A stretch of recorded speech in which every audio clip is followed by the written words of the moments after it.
What's going on, guys? Welcome back to a brand new video, and today we're going to be talking about the Game Informer coverage of Sonic Superstars, as there's been a lot of new information, like talking about the Emerald powers and more details about the game, and even brand new looks at new zones. I haven't seen a lot of people talk about the full cover story, but there's some details in here that I think is really worth talking about, so we're going to talk about it. Now, I know a lot of my viewers here have a need to go fast and only have time to cook things up all the time. And what if I told you I had that perfect thing to accommodate that need for speed? And that thing is Factor 75.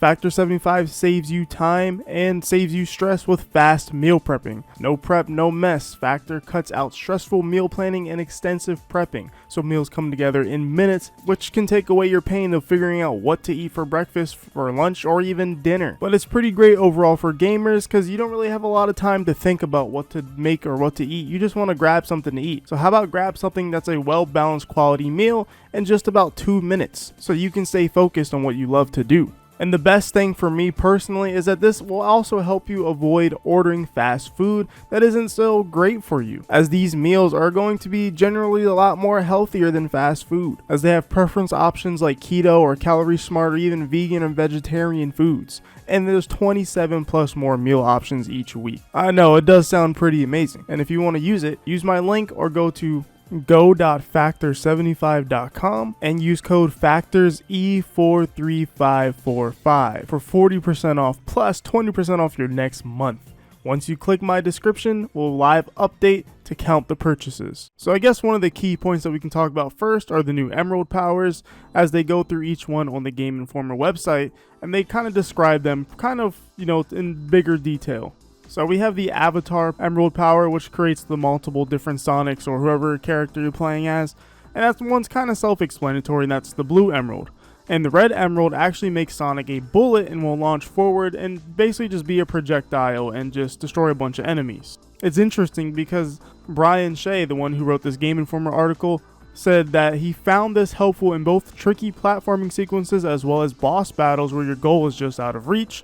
So that sounds pretty interesting. It reminds me a little bit of the Laser Wisp. And also more details about Bullet is, just as the name is being able to shoot or project Sonic in midair. Azuka says when you jump in midair using the Bullet Emerald power, you can stop and make decisions midair on what direction you want to launch yourself into.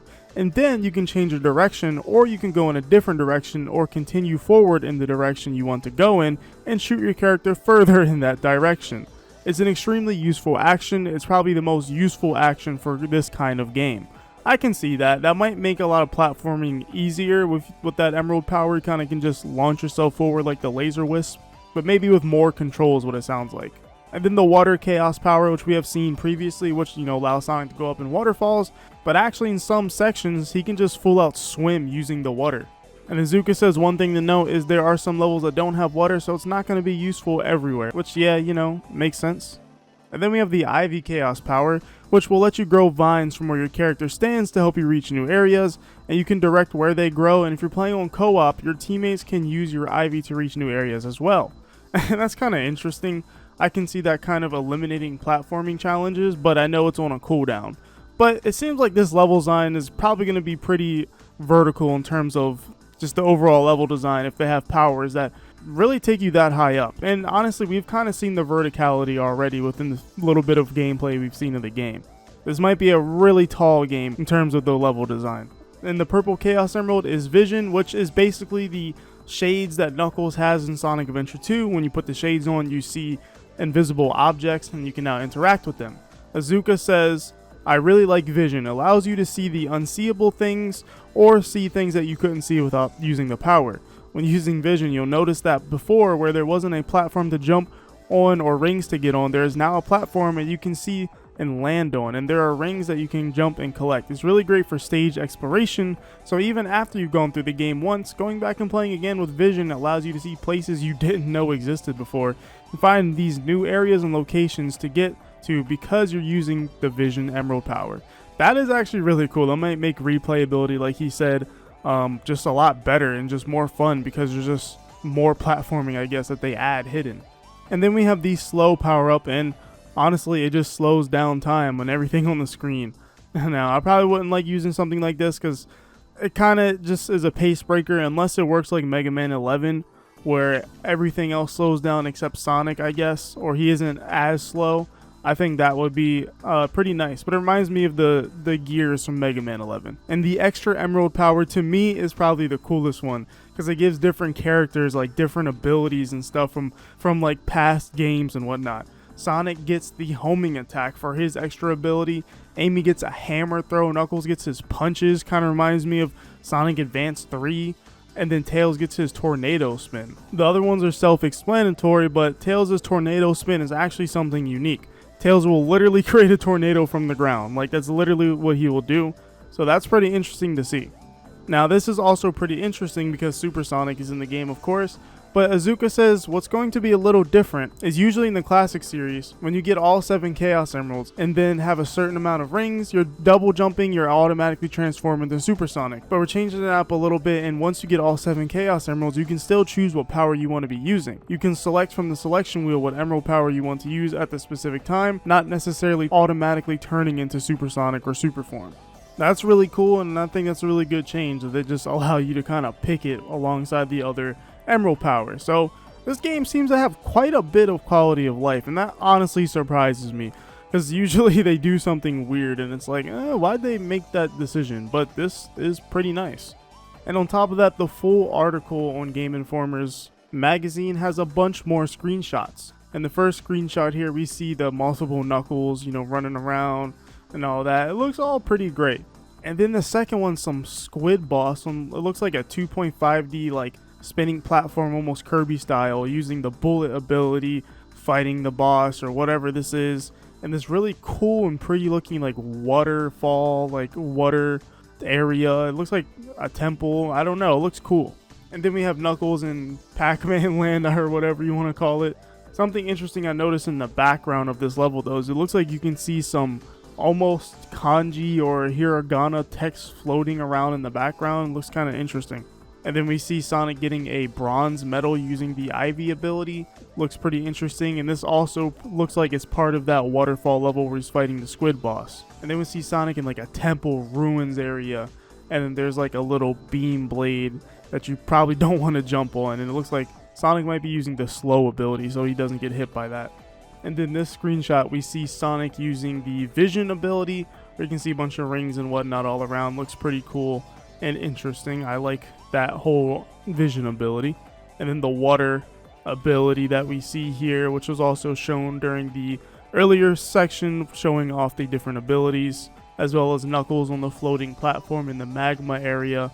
But then, back to new screenshots, we see Knuckles fighting some golden ring pig boss. And this thing looks really funny and interesting.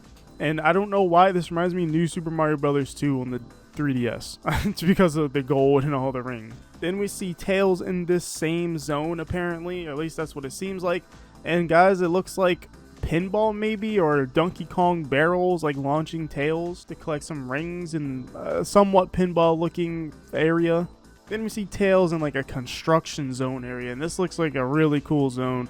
And I can't wait to see what this, is like. It kind of reminds me of the Sonic 4 Episode 2 zone a little bit, though. And then we got Knuckles and Midgar from Final Fantasy VII. I'm just playing. But this looks really cool. It looks like a really unique zone that we haven't seen something like this before. I mean, I guess it's like Chemical Plant, but this has to be a Final Fantasy VII reference. It has to be. And then we see Amy also in that same temple zone that Sonic was in earlier. And it looks pretty interesting, to be honest. I really want to see what kind of gimmick is going on here, because I don't really know what I'm looking at. And then it looks like Sonic is back in the same zone that Amy was just in, on a pole, and wind is blowing him upwards. And Sonic has a nice little animation for that. And then Sonic is back in this zone, and we see him floating. And this is apparently a floating island too, so that's pretty interesting. It's not Angel Island, so really interested to see what they're going to do with all this. Something interesting in the fuller article is that Brian Shea talks about, before going to the next zone, I take on Episode Amy, a character-specific stage in Lagoon City Zone. This fruit-themed stage lets me use Amy's hammers to blast through huge fruit and huge fruit-based robots, including a grape robot and watermelon with a gun. And at the end of the stage, I find an armored character who looks lost. Amy offers to help this creature, and the rest of the stage becomes an escort mission of sorts, with Amy carrying her, unable to attack. This character is Trip, and Trip is a creation of Oshima, his first new character created for the Sonic franchise in decades. That is insanely weird. This game has an Amy specific level, and there's other character specific levels, and this one was an escort mission, which is kind of crazy for a classic Sonic game. This definitely is doing more unique things than previous classic Sonic games in my personal opinion. People are saying this is just a new Super Mario Bros. Clone or new Super Mario Bros. Type of Sonic game.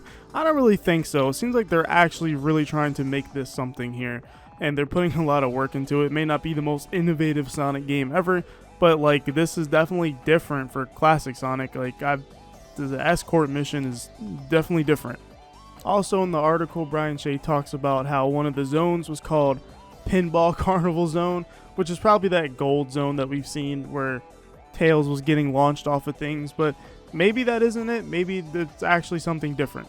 And then the other zone, Lagoon City, which is submerged city ruins and multitude of water slides, which is probably that one stage where that octopus boss we saw.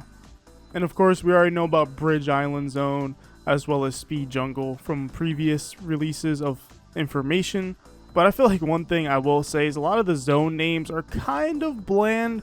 Like Lagoon City sounds pretty cool, but like Carnival Pinball Zone, or Pinball Carnival Zone doesn't really sound too cool.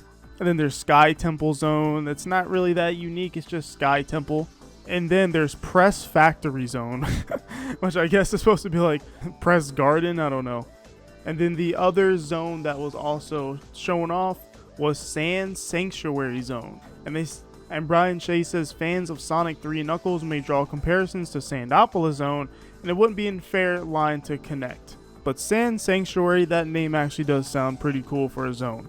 I'll give them Sand Sanctuary and I'll give them Lagoon City. Those are cool sounding ones in my opinion. Something that's also worth mentioning is how Brian Shea talks about there was an alternate act of Speed Jungle Zone that lets you run through the stage as Sonic, but with Fang terrorizing you the whole way. Says he doesn't get any additional context as to why this incentivizes you to play this seemingly optional, more challenging stage, which ends in a chase scene where you need to run away from Fang. It feels like there may be some reason to complete these specific character levels. I don't know, I genuinely find that extremely interesting that they have challenge levels with specific characters after you beat an act or zone. I think that's going to make the replay value go through the roof on this game. And honestly, I'm actually quite surprised to hear a lot of things about this game. I was already sold on the game, but there's just so much stuff that I didn't realize they were going to be implementing. Like, it makes me quite excited. I hope this game lives up to my hype because I'm actually excited for this game. I wouldn't say I was that excited for Frontiers. I was more so somewhat worried and then excited. This game, I'm just pure like, okay, it's going to be good. So hopefully that remains true. But yeah, those were the most interesting details to me in the Game Informer article. And if you guys want to read the full Game Informer article, you can just purchase a copy of the book or find it online or whatever. But if you guys enjoyed this video, make sure you hit that like button and subscribe. And like always, I'll see you in the next one. Well, whatever happens, happens.